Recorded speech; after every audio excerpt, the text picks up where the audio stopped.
बिस्मिल्लाहिर्रहमानिर्रहीम।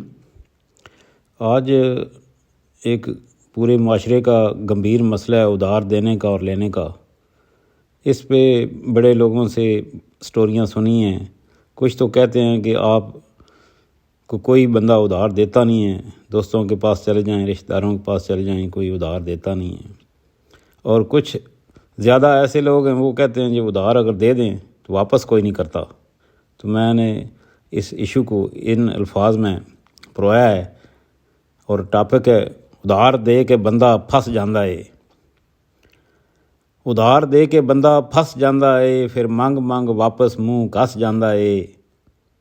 लैण वेले कसमां कुरान चाहते ने, 2-4 महीने का कारा लैंदे ने। साल साल फिर वो मूँह नहीं विखांदे, कालां उत्ते कालां करो फोन नहीं चाहते। रब्बो जे कदी आमना सामना हो जावे, फोन मेरा खराब सी बहाने पे बनाते ने।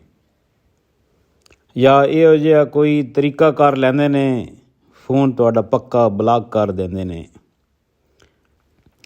ठीक है उधार लैण देण लगा रहिंदा है, पर अजकल तो बंदा ठगा जांदा है।